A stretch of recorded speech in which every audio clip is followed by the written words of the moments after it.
You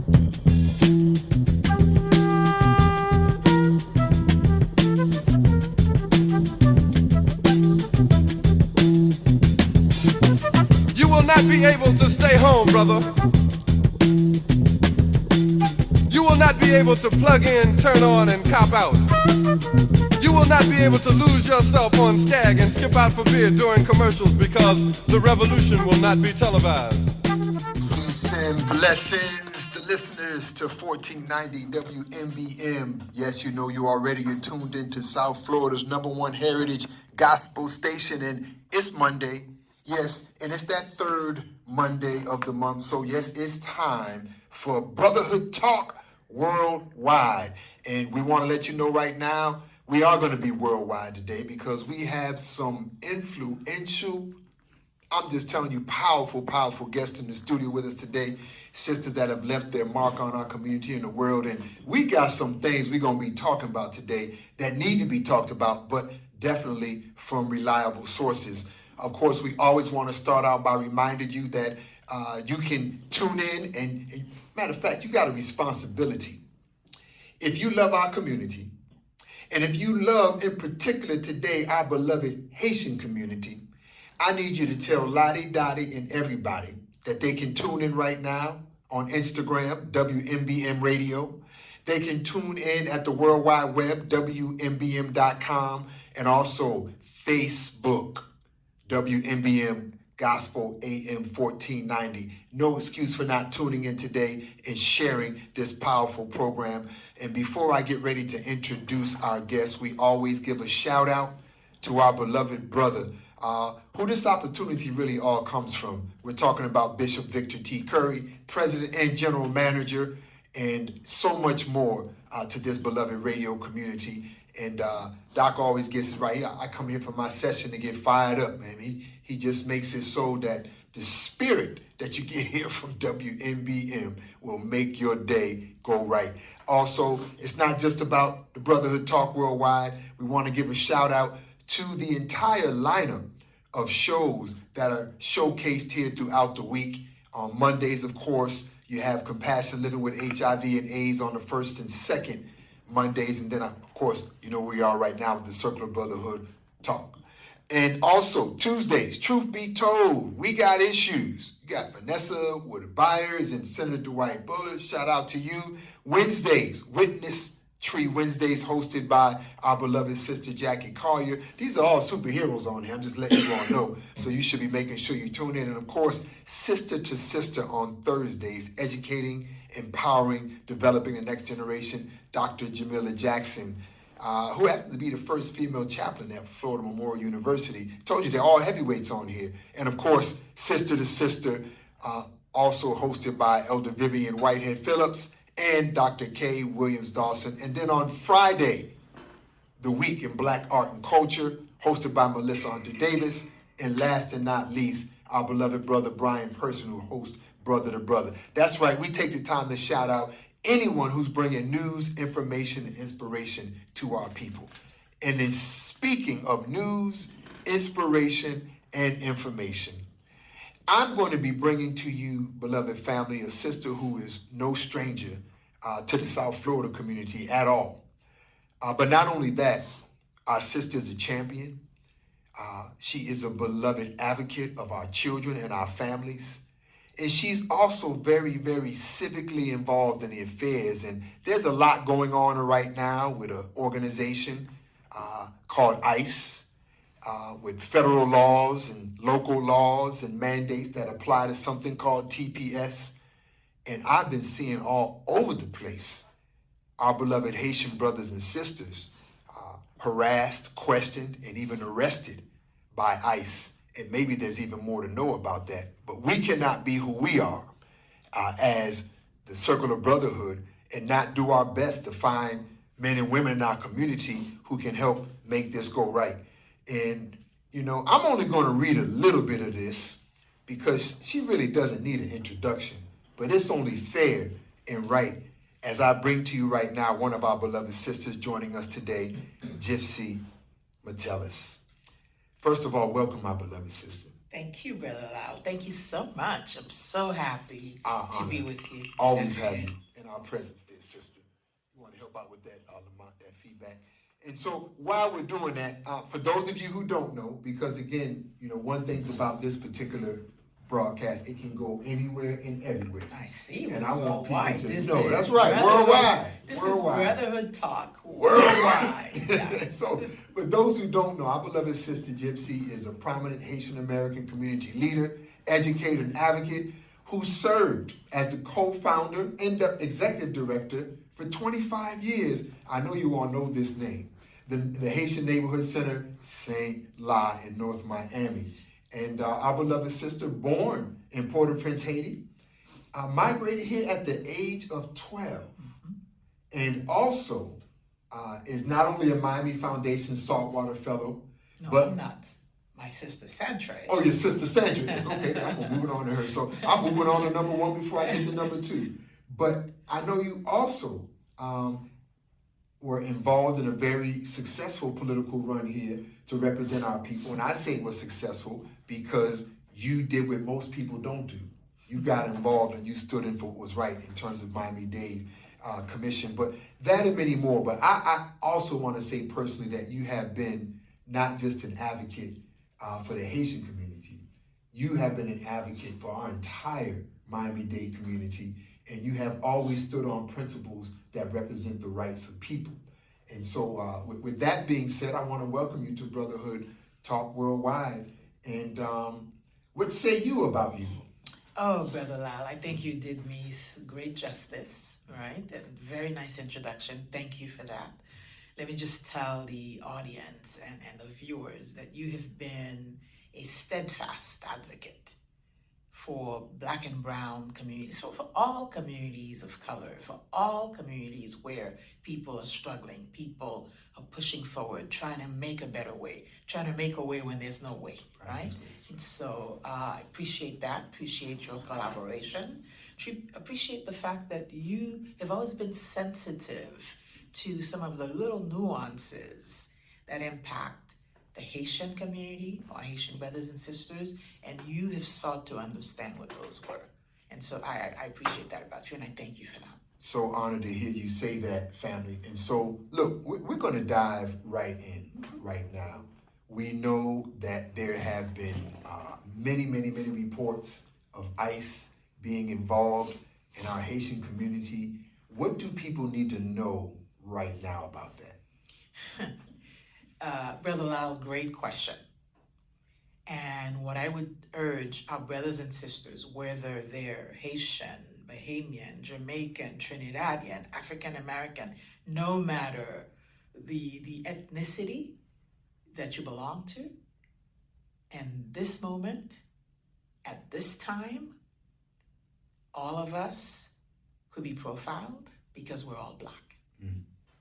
We could be stopped because we're walking while Black, driving while Black, shopping while Black, doing a number of things while Black, walking around in your neighborhood, running, exercising. Wow, so being outside, you say something so key. Let me tell you, because the point is, until I open my mouth, and maybe you listen real carefully, you might say, well, yeah, there's a little accent there, right? So until you engage me in conversation, you and I are both Black. So they don't know which one of us from Haiti. That's right.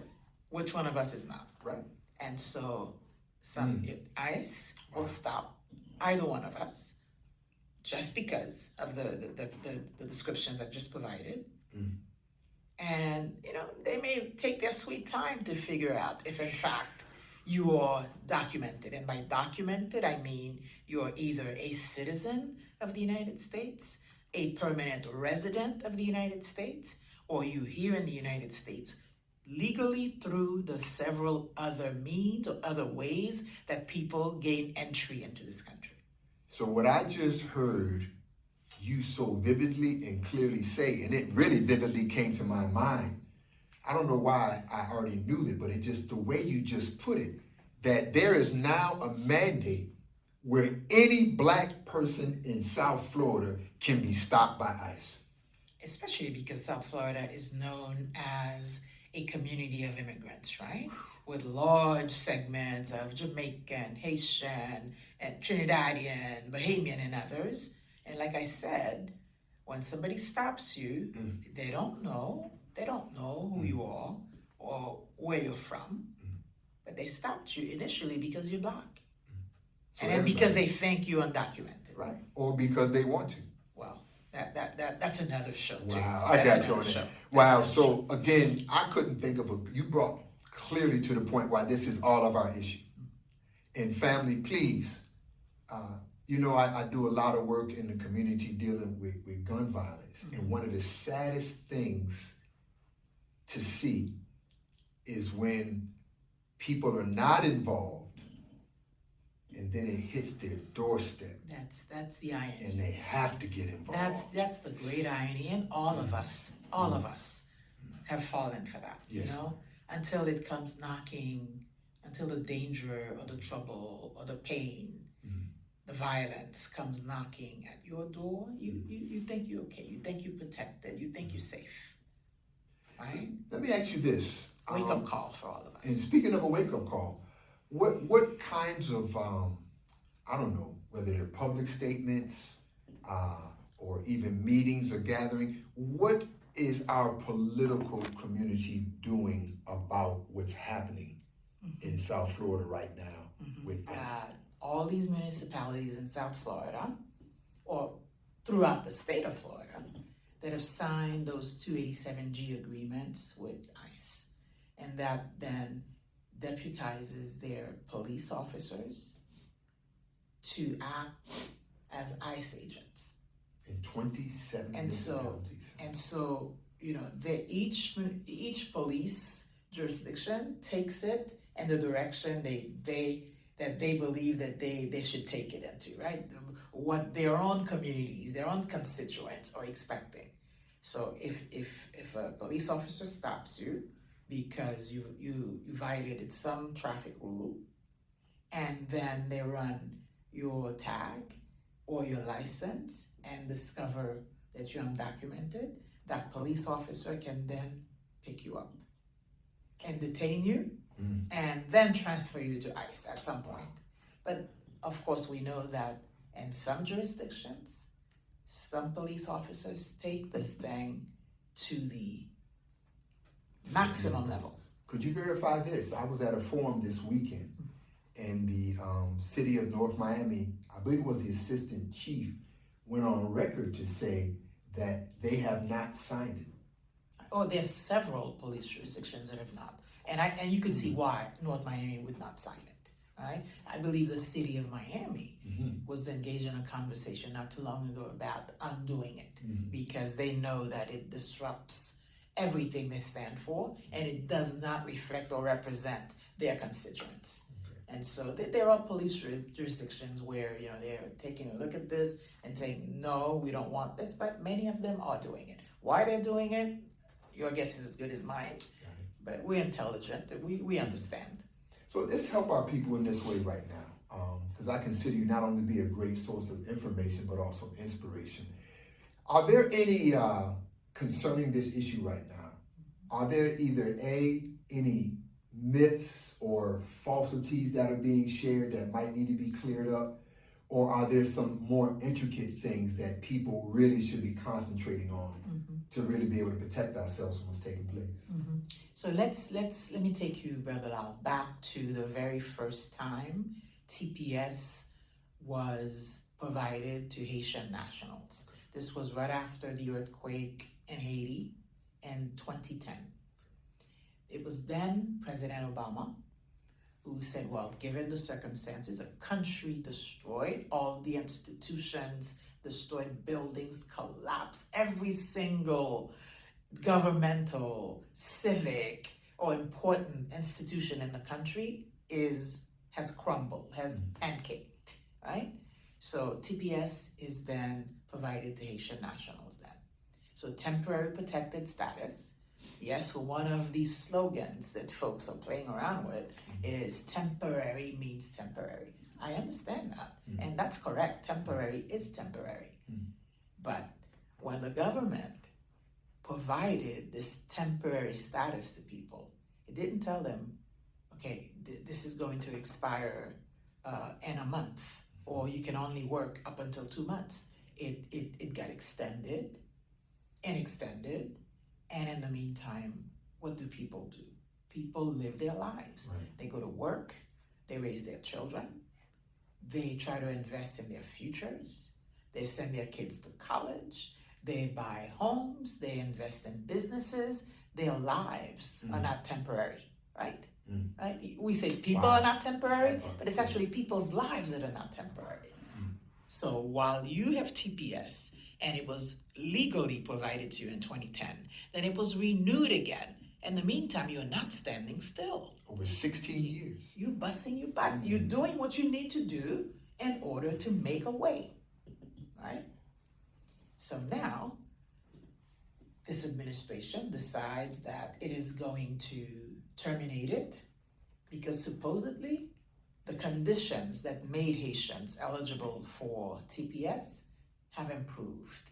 Now, all of you, all of the viewers, the audience, you listen to the news, you see what's happening in Haiti, you understand that conditions have not improved. Take a moment right there to update us, because some people, they unfortunately don't watch the news, and they might not know the current condition of Haiti. So if you can pick up with the current condition of Haiti and then tie it back to the Not a problem, not a problem. What do we know today? What is the state of play in Haiti today? And remember that TPS is supposed to be, before it's renewed, the government is supposed to evaluate country conditions and see, well, have things gotten better? Did this disaster get all cleared up, right? Is the rubble removed? Are businesses functioning? Are schools, hospitals, transportation? Are all of those things working okay? Is it safe? Is there a functioning government? And in Haiti's case, unfortunately, today, none of that is true. Wow. On top of that, you've got this massive gang violence that has just exploded and has kept growing to the point where these gangs, and by the way, they're strategic. They have federated. So it's like a bunch of them have come together to sort of harness their power, right? And so they have taken over much of the capital. Some people say 95%, some people say more. The capital being Port-au-Prince. Now, remember that in Haiti, most of the economic and social activities are in Port-au-Prince and the capital, right? So now, when you control that center, that strategic center, you disrupting transportation, you disrupting commerce, you disrupting healthcare, education. People are prisoners in their own homes because they're afraid to go out. Why would you go out if you got no business being on the streets? Because you could be kidnapped, you could be raped, you could be killed, you could be maimed, you could get caught up in some mess that has you, in some ditch somewhere, and no one knows where to find you. And so country conditions in today's Haiti are really, really bad. And no evaluation has ever been provided or shown. They didn't care. They didn't care. And by the way, talking about hypocritical stance. In the meantime, the U.S. State Department, the United States of America's State Department, issued an advisory to Americans telling them not to set foot in Haiti. Haiti is at a level 4, if I remember correctly, which is like the very worst case scenario. And they tell you, if you must go to Haiti, make sure you go with your dental records. Wow. Make sure you go with medical records so that if something happens to you, they can retrieve your corpse and identify you based on those dental records. Do not set foot. Don't set foot because of the political violence, because of the instability, because of the lack of health care, the lack of transportation. Kids can't go to school. People can't go around their daily activities as they would normally do, right? Go out and buy your food. Go out and sell your stuff. Functioning markets, right? people are prisoners in their own homes right now in Haiti. Wow. Paralyzed government, Yeah. and this is the time when you decide magically that conditions have improved in Haiti and that 340 plus thousand Haitian nationals can now be repatriated to these conditions. Or do we have any numbers right now on how many of our brothers and sisters have been forced to leave America? That's a hard answer, because while we see all of this ICE activity chasing after people who work in landscape, people who deliver food, people who are walking, jogging, going to church, going to school, and all of those things, they've also created this mindset to keep folks really, really stressed, really terrified, and not knowing what to do. And so they are deciding to leave on their own if they can. If they can. Those who can have decided to go ahead and leave, because this pressure is too much to bear. When your work permit is canceled, so where are you going to work? Who's going to give you a job? A legal job.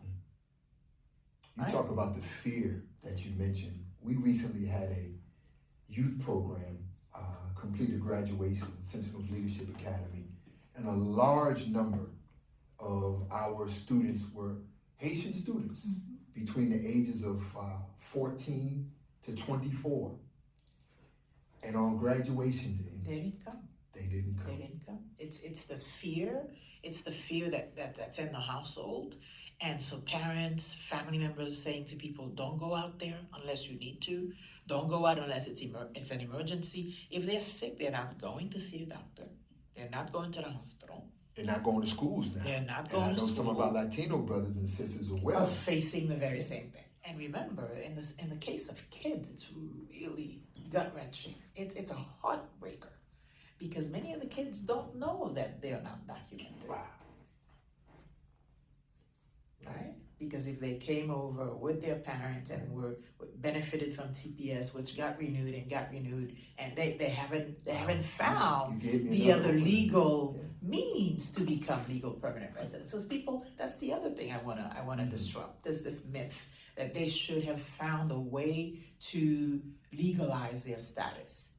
Yeah, everybody would have loved to do that, but in this country, our immigration laws provide clear guidelines and clear pathways to do that. You don't just legalize your status because you want to. You have to be eligible.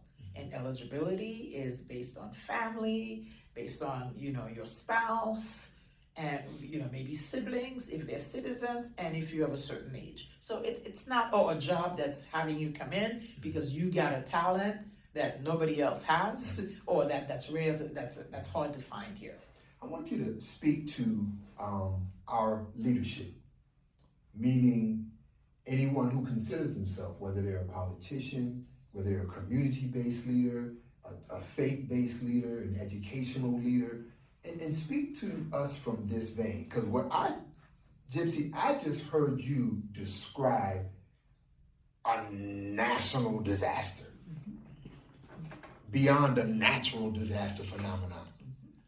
And remember, this disaster isn't just impacting the families or the individuals we're talking about. Remember the kids. Of course, the kids don't know what's going on, and so now they're finding out that maybe they don't have a document. Maybe they're in a household where the other sibling is born in the United States and so is an American citizen, whereas one or two of the others are not. So what should we be doing as leadership? What's on the table right now is this bill that is before the Senate. It's SB 4814. SB 4814. And we are urging senators of these United States to co-sponsor this legislation. And by the way, the companion legislation already passed the House. Passed the House already. Right. So now, if there's 60 co-sponsors, it's a guarantee that it's going to be heard, it's going to be voted, and it's going to become law, right? And so there are senators from throughout the country, senators as far as California or Wyoming or Tennessee, senators throughout the country who are signing. And yet our 2 senators in the state of Florida have decided that they're not signing this. So They're not co-sponsoring it. They're not even responding to our messages, to our phone calls, to our requests for meetings, to the pleas that have come not just from the Haitian American community, but from all of our allies, right? You know, from NAACP to all of these professional organizations, the Greeks, the individuals, the churches, whether it's the Catholic Church or the Protestant Church or churches of all denominations. and who are those 2 senators? Is that We're talking Scott and Moody. Scott and Moody? Okay. You all heard that, correct? I just want you to be listening to that. Our Florida senators not only have refused to sign it, they have not even offered us an opportunity to tell us no to our faces. Family, you're listening to Brotherhood Talk Worldwide, and we're having a very in-depth conversation with our sister, Gepsie Metellus. And we're going to continue after this break. Let's let this song take us to break, and we'll say a few things about it as we come back. Again, South Florida's #1 Heritage Gospel Station, AM 1490 WMBM.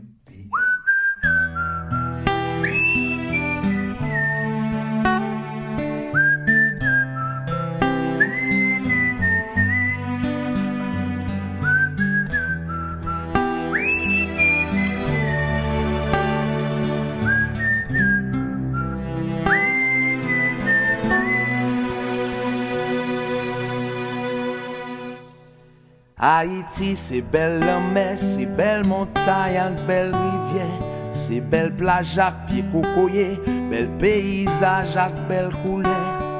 Haïti, c'est sant café qui monte dans nem les matins, c'est sant la rose qui fait poser pour fléziser qui bougeonner. Haïti, c'est bassin blé, cascade pichon avec sodo. C'est Acadien, la citadelle, c'est la bâtie avec marigot. Haïti, c'est la vallée, c'est Port-Sali avec Zabrico. C'est Mon la sel, pic Macaya, c'est Mamlade avec Mon Bilboro. Haïti, son douce macos, c'est yon point pistache grillé. Son gicolé qui pou en force, son bouteille cola bien glacé.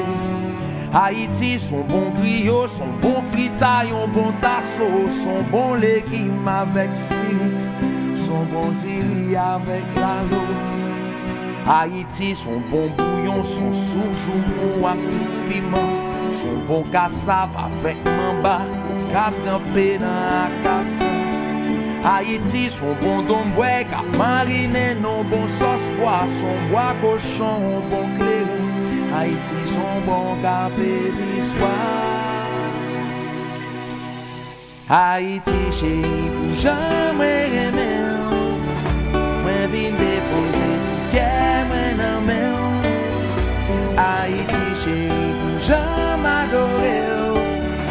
Pas gen un cap, j'en fais, moi, quitter. Haïti, chérie, pour jamais aimer. Moi, vine déposer Haïti chérie pour jamais adorer. Pas gen un cap j'en fais moi quitter. Haïti son belle musique, son bon à pied, son troubadour, son kata cérémonie, son kwashi, son tambour. Haïti, c'était au goût, c'est des ancêtres qui étaient pour nous. C'est là l'esclavage t'aboli, sont tes libertés à vaudou. Haïti, c'est festival, c'est tisourit, c'est fête champette. C'est animation dans carnaval, c'est yon tizilek pas j'en fret. Haïti, son bon baiser, son domino, son bon 3-7, son réveillon. Côté qui gen bouillon, c'est la gen tête. Haïti, c'est yon combi de paysans cap secle la terre. C'est ti machin yo cap descend pour yal goumer ak la vie chère. Haïti, c'est ti moun yo cap rêver de yon bel avenir. C'est de l'eau rigole la cap descend, pas qu'on côté le bras la terre. Haïti c'est un battant nan depi après 12 janvier. C'est la boucle pour mauvais sang, chaque lonti la pli fin tombe. Haïti c'est sous béton pour qu'on la vraie réalité. C'est une qui triste mais grâce à Dieu, c'est pas lui seulement qu'a chanté. Haïti chérie pour jamais aimer. Moi vin déposer ticket moi nan main. Haïti chérie pour jamais adorer. Pas gen un cap j'me fais moi quitter. Haïti chérie pour jamais aimer. Welcome back, not just to AM 1490 WMBM, but to Brotherhood Talk Worldwide, into a powerful conversation we're having right now with our beloved sister, Gepsie Metellus. And for those who want to know, that song is by a brother who goes by the name of Micah Ben. Did I say? Mika Ben. He's deceased, unfortunately. I did not know that. I did not know that he was deceased, but I must admit, I thought about you when I saw a couple of those It's a beautiful lyrics. song. It's a beautiful song, and the lyrics really express what Haiti represents to him, and I dare say to us, right? And so he sort of lists all of the attributes that makes him Haitian, that makes him appreciate the culture, that makes him appreciate the country, the country's history, and the example that the country represents to the world. And so it's just a beautiful song. It's Well, there's a part of phenomenal it text. that reminds me of the beauty that you represent. And he says something here like, always find a way to stand tall, proud for all her children. Haiti is all these things that make us love you. A strong woman, a brave woman.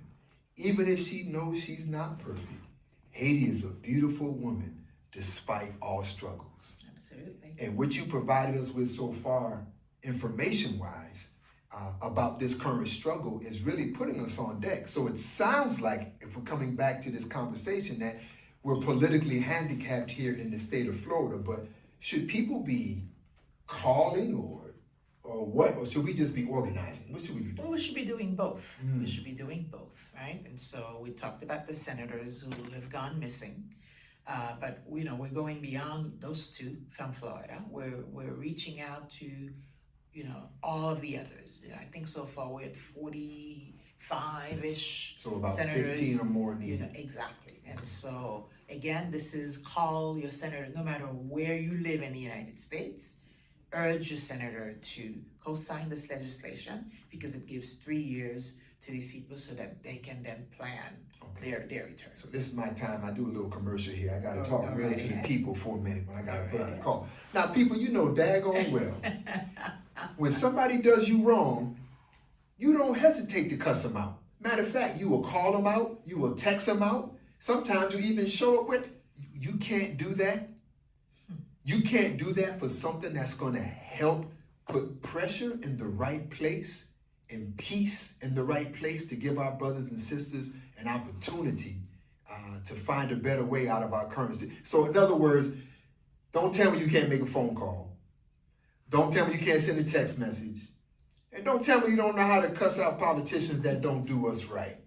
I'm just saying so. And the good news is that lots of brothers and sisters have, heeded this call to, bombard the offices, send messages, call, emails to say, and even letters, right? To say you got to do this because otherwise it would be a great moral deficiency on the part of the United States for you to say that these people can go back to Haiti right now.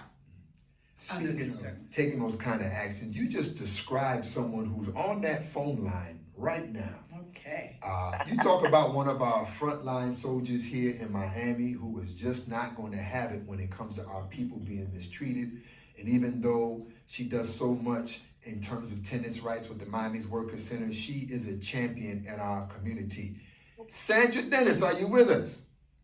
I am with you all. Thank you so much, Brother Lyle. And I stand on the shoulders of Gepsie, who I have strong admiration for her and such an inspiration to our generation. Well, you also are an inspiration to us, and while we have you here, Absolutely. We know our community is in good hands, right? Very well With said. somebody like Santra and so many others. Santra, I read a message from you that I saw on social media that I thought hit so many key points concerning the issues we're talking about right now, whether it's TPS, whether it's ICE, whether it's the current state of our brothers and sisters here in America who are from Haiti or Haiti itself. What do you care to say about what is going on in our community right now? Right, I think that that's such a great question, Brother Lyle. I think it's devastating. I think that America would like to believe that we have overcome and have moved past certain aspects of our dark history. And I think this time, we're at a time where we're realizing that that is actually untrue, that we still have a lot of racism, we still have a lot of xenophobia that we need to contend with in this country. And one of the things that we continue to remind people that America, the United States, belongs to all of us, because this is a country that is stolen, that's on stolen land, and no one is illegal here. And so we just want to ground people in that history, because if we're not grounded, we forget that many of the people who believe they're not immigrants are immigrants. They're folks migrated here, or they're folks who are forced to come here, right? Mm-hmm. And so we just want to give people a little bit of a history lesson and to remind us that we have shared cause and shared struggle. Right. What have you heard? Because I know you yourself and many of the men and women who you help to organize to work within our community. What are you hearing on the street level about the current things that are taking place? I mean, quite anxiety. We're hearing people are in dire fear. So much fear that impacts people's health, not only mental health, but physical health. Can you imagine someone who is experiencing blood pressure issue, what this state of living is doing to them? And so we know that our healthcare, the folks who are providing healthcare to our brothers and sisters, are getting many calls because people are afraid to go to traditional healthcare settings. And so people are sick, like literally physically sick. Folks are concerned about where they'll be able to live, as rent is due every month. People are concerned about their ability to eat. Food is very expensive. And so just, Maslow's hierarchy means that you have to have your basic necessities. I think people are first and foremost concerned about their security and safety, but also with the physical and basic needs of their immediate families. Basic needs. Gepsie, I know you had outlined some points that I wanted to make sure they get on the record. With consequences beyond just our community members, our brothers and sisters, right? Consequences for employers and this state and this country who are gonna have a hard time filling these jobs really quickly, right? Consequences for all of these industries, all these sectors that rely so heavily on the low wage work that our community members do, right? And so they're gonna be hard pressed as well to find replacement workers really quickly, right? And so our local economy is gonna suffer. So this is everything from the care economy to agriculture to construction to you name it, every industry, every sector in this economy that had TPS employees is gonna feel the impact of this, right? And then of course, unfortunately, Haiti itself is gonna feel the brunt of the impact as well, because all these folks who are working in the United States legally and not only supporting their households here in this country, but supporting households in Haiti. So that money is not going to be available to help sustain livelihoods over there. So who knows the kind of impact, the kind of domino effect is going to result from this unfortunate, misguided decision. 10 toes down, all hands on deck. What I would like to do is I want to take another musical interlude. because I want to give both you, Gepsie, and you, Santra, a chance really to speak in totality. This is a part of our struggle, and you all have been involved in so many different levels. And in this particular song, as you listen to some of the words of it, it asks a very specific question. It says, how much does it take to shift it all? How much does it take to shift it all? And we're asking that question because I'm having flashbacks of the earthquakes and the community coming together to work because it was an emergency. I'm having flashbacks of community situations with hurricanes and food shortages, even COVID, because it's an emergency situation. And so in that question, I just want you all to think about it for a minute. But what is it going to take to shift it all? Check this out, family.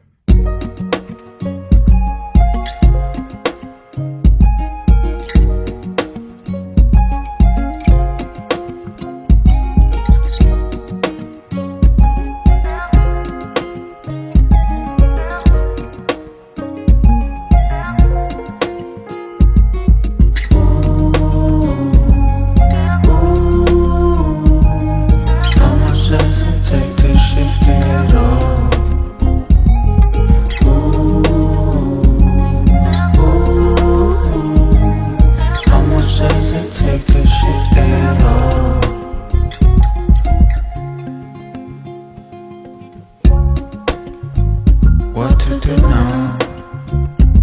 Is it something that we truly care about? Are we out of time? It falls in a rush. Beauty in what speaks first to our hearts.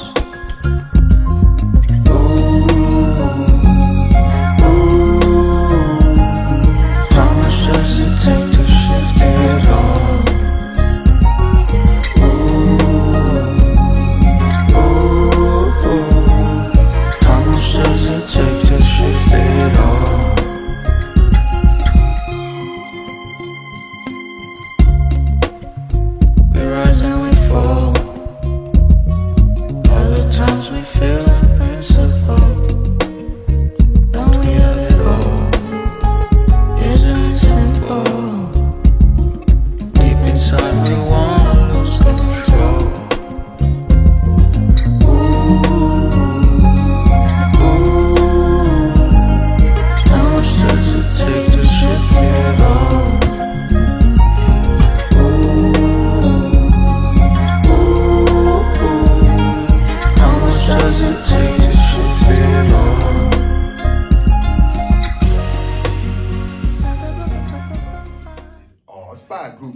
FKG, and I just, you all can respond to that however you like, because I do want to give you an open platform. Santra, we'll come to you first.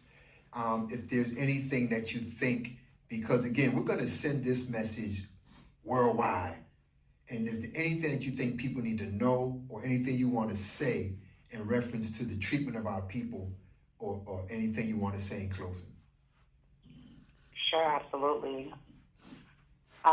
Black people, the Black diaspora continues to be exploited, to be mistreated, and we know that today and right now in the U.S., it's not only Haitians, it's the entire Black diaspora that will be implicated by this administration's treatment.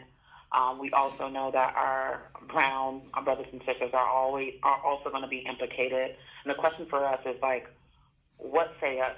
What will we do about it? What role will we play to resist, to stop the bleed on what's happening in our communities? I think we just named it before, is that we all have a role to play, whether it be through our dollars to support organizations who are on the front line, whether it be through our advocacy, or whether it be through the ways in which we volunteer. I continue to say to myself that I want to be a good ancestor. I want the generations to come to say that, to be proud of me, to be proud of us and how we stood up to make this world better. And I think that we should all take that very seriously so that the future generations can say that we gave them a fighting chance. My heart is with my community, but all the communities that are impacted right now. And just again, telling people to check in on their strong friends, to love on one another even more right now. And again, always thank you to the platform, and huge hats off to Gepsie, who's been in this struggle way longer than I have been, and continues to give her all to make sure that our communities are protected and have what we need. Okay, bless you. And please don't go anywhere yet, Santra, because we're going to, before we close out, have you give that information where people can reach out and get involved. And so, Gepsie, the floor is yours. Oh, mine. How does this shift? How do we shift this? Well, in addition to what Santra just said, I want us all to remember our history, our collective history as Black people, or as people of color. To remember where we've come from, to remember the struggles of our ancestors, to remember the fights that we've had to overcome, to remember all of the movements we've had to create just to see this day. Just remember that we've always remained standing, sometimes with the help of one another to sort of prop ourselves up, but we've not given up. So we don't give up because we're built like that. We don't give up because our history tells us we must never give up, because then we'd be abandoning what that history stands for. We don't give up because, yes, we want to create a better day for those who are going to follow us. We don't give up because this is our time to stand up and do what the generations that came before us did to get us to this point, to this place at this time. We roll up our sleeves. We know it's tough. We know it's painful. We know that so many people feel hopeless, but we know that we've got to be the face of hope. We know that we've got to be the generation that continues that moves this moment forward, right? Because again, we've been through so much worse before, and yet here we are. Santra, I'm come back to you a minute, and I want you to put your organizer hat on, because I know there's a lot of people out there who care, and I know there's a lot of people out there who do not agree with what is taking place, but they don't know what they can do. What say you to that population, Santra? I would say that care is an action word. I think there are organizations who are inundated right now who need resources, and so if people have dollars, Lot is a community organization doing service delivery. You have FAM, you have many other organizations in the community that's going to really be seeing the brunt of this. I would invest dollars. If people can volunteer, there are volunteers trying to feed our people, trying to interpret. We need volunteer lawyers, volunteers who can transport people, get things for folks. And so if you can volunteer, we need volunteers. We also need people to continue to support the narrative war that we're in, quite frankly. And so using their personal platforms, just like you, Brother Lyle, thank you so much, to continue to raise the volume on the support. You know, I imagine that Haitian communities, and I know personally, that they feel alone, isolated, and need to hear that people are thinking of them, that they're not by themselves, that there are people here in this community who respect them and believe that they have a right to be here as well. And so the more we turn up the volume on our support, the more we can turn down the volume on the hate. And so people talking about it, talking to their employees about it, it's really going to be beneficial as well. In the church, people say, you know, your treasure, your time.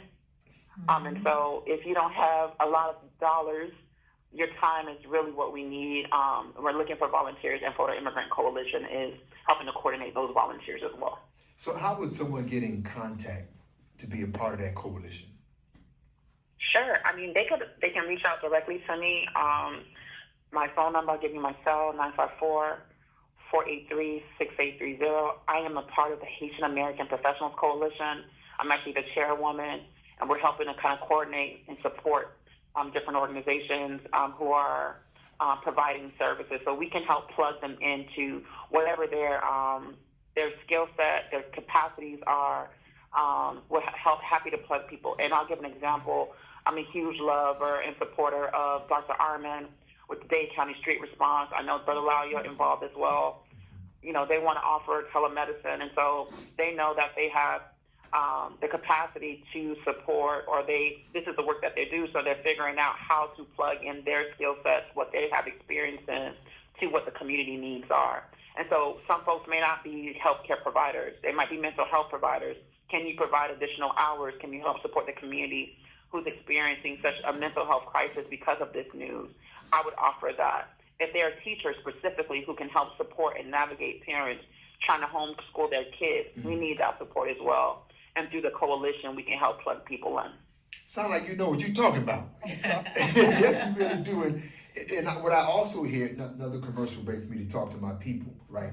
What I just heard from our sister Santra is no one has an excuse to be on the sideline. There's so much that needs to be done and so much that everyone can do a part of. So don't let us catch you on the sideline of this issue.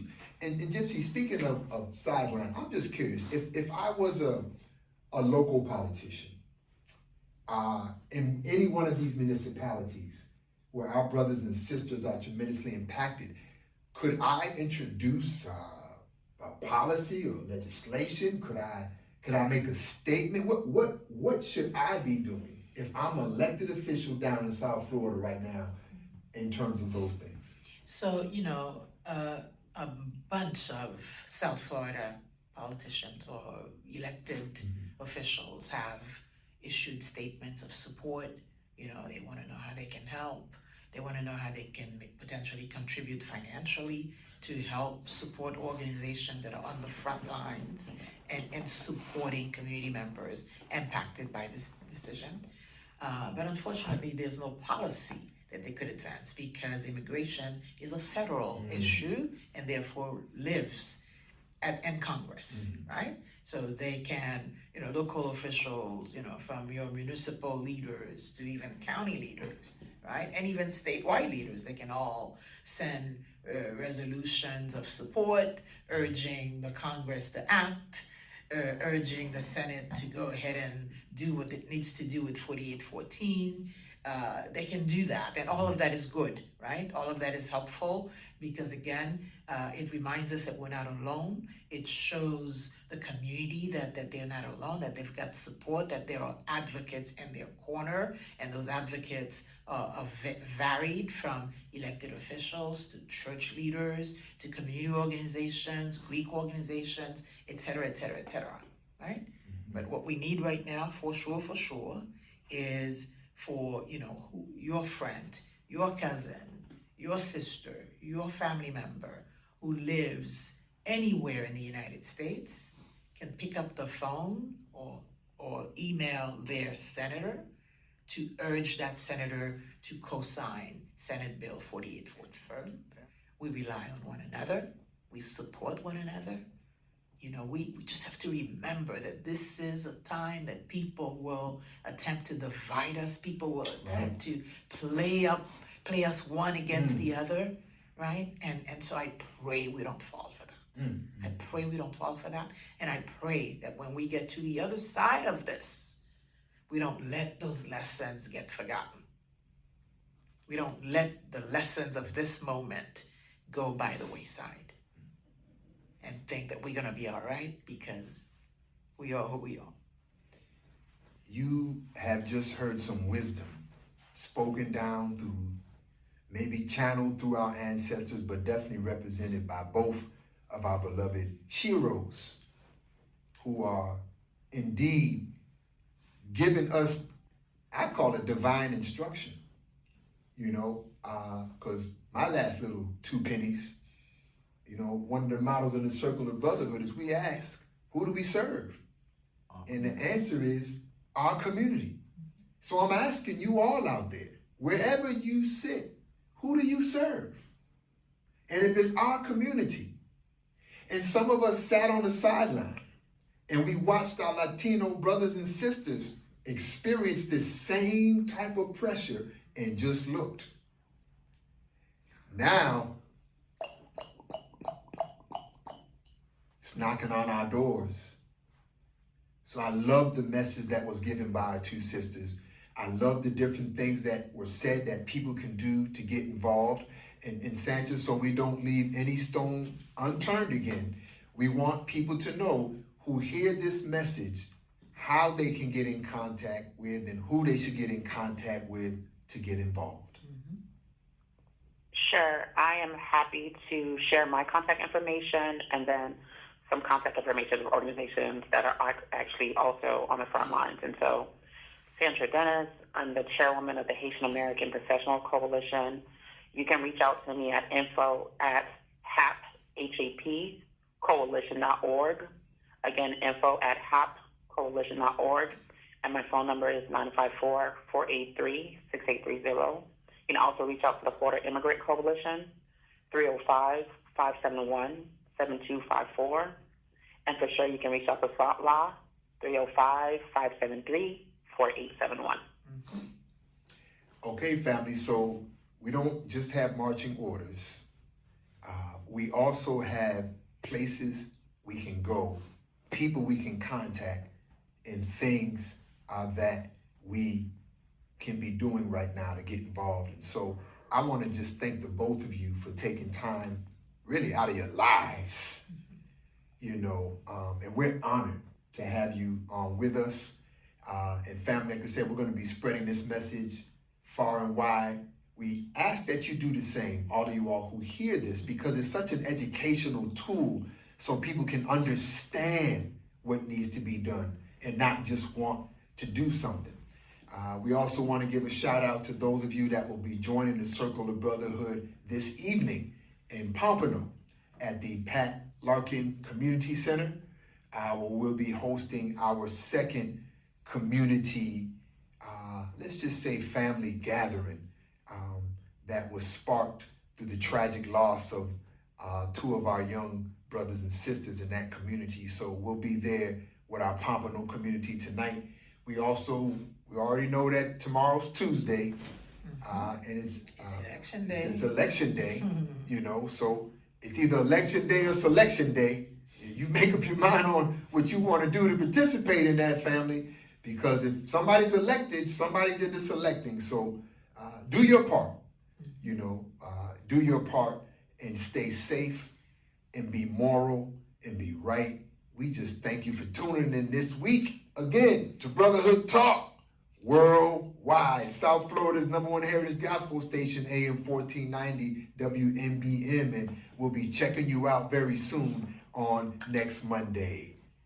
Peace.